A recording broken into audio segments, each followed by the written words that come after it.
ढोंगी बहू। प्रीति एक पढ़ी लिखी लड़की है जिसकी एक अच्छे घर में शादी हुई है। प्रीति का पति राहुल एक मल्टीनेशनल कंपनी का मैनेजर है जो आधे महीने विदेश में ही रहता और छोड़ जाता है अपने मम्मी पापा को प्रीति के भरोसे, जिसे इस देश को सुधारने की चुल ने परेशान कर रखा है। मम्मी पापा, कल एक डॉग वैक्सीनेशन का शिविर है तो मैं वहीं पूरा दिन रहूंगी। आप मेरे लिए खाना मत बनवाना। अरे बेटा प्रीति, वो बाई तो काम छोड़कर परसों ही जा चुकी। एक नई बाई देखनी पड़ेगी।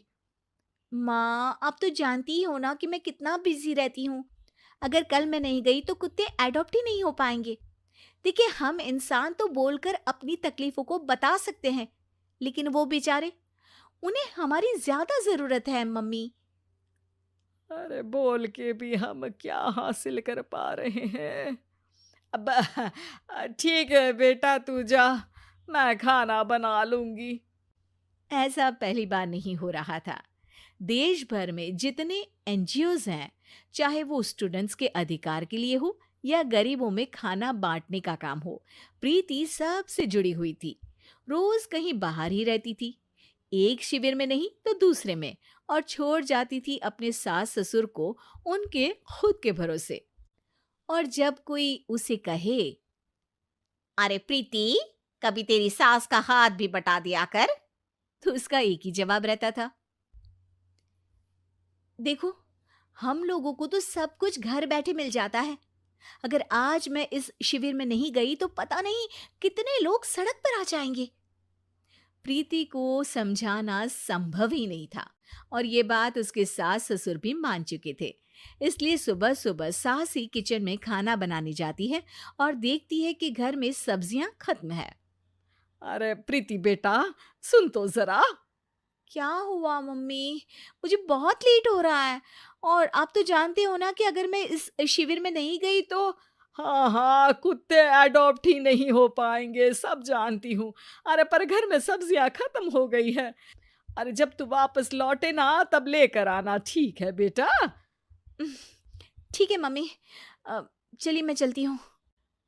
और हर बार की तरह प्रीति अपनी पार्टीज और आफ्टर पार्टीज में इतनी बिजी रह गई कि सामान लाना ही भूल गई। बात केवल सब्जियों की नहीं थी, लेकिन प्रीति हर रोज किसी नए शिविर में निकल जाती थी, अपने सास ससुर को अकेला छोड़कर। एक हफ्ते बाद प्रीति के ससुर जी के हाथ में दर्द होने लगा। अरे बेटा प्रीति, पापा जी के हाथ में बहुत दर्द हो रहा है। आज इनको डॉक्टर के पास लेकर जाना पड़ेगा। "अम, ठीक है माँ, आप हो आओ, मैं बाहर ही खा लूंगी। अरे बेटा, मैं कैसे ले जाऊं? ये काम तो हमेशा राहुल ही करता था और मुझे तो डर है कि कुछ ज्यादा बड़ी बीमारी ना हो जाए। उफ़ो! आज मुझे मेडिकल शिविर में जाना है। बेचारे बड़े बुजुर्ग जिनके अपने फैमिली वाले उनका ध्यान नहीं रखते, उनका पूरा मेडिकल चेकअप होगा। अगर मैं नहीं गई तो आप तो जानते ही हो, उनका चेकअप नहीं हो पाएगा और। हाँ बेटा, तू जा, मैं कुछ ना कुछ कर लूंगी। प्रीति के सास और ससुर दोनों ही काफी समय से प्रीति को समझाना चाह रहे थे कि उन्हें भी मदद की जरूरत है, लेकिन अब तो पानी सर के ऊपर जा चुका था। उधर प्रीति शिविर में पहुंचकर सबसे मिल रही थी। काफी भीड़ थी और प्रीति इंस्टाग्राम पर फोटोज अपडेट करे जा रही थी। तभी प्रीति की दोस्त रीना उसके पास दौड़ती हुई आती है। अरे प्रीति, जल्दी चल। अरे क्यों, क्या हुआ? अरे तू अभी सवाल मत पूछ और चल मेरे साथ। प्रीति रीना के साथ जाती है तो देखती है कि गरीब बुजुर्गों की लाइन में प्रीति के सास ससुर भी खड़े हैं। प्रीति को समझ में नहीं आता कि ये क्या चल रहा है। उसके ऑर्गेनाइजेशन में सबकी नजर उसके सास ससुर पर थी और प्रीति को लगा कि बात उसकी इज्जत पर आ गई है। माँ, पापा जी, आप दोनों यहाँ क्या कर रहे हैं? आप तो जानते हो कि ये शिविर गरीबों की मदद करने के लिए बनी है और आप इसका मजाक उड़ा रहे हैं, इस तरह से लाइन में खड़े होकर। अरे बेटा, हम भले ही गरीब ना हो पर जरूरतमंद तो है ही। हमारा भी कोई ध्यान रखने वाला नहीं है। मेरे पति के हाथ में दर्द है।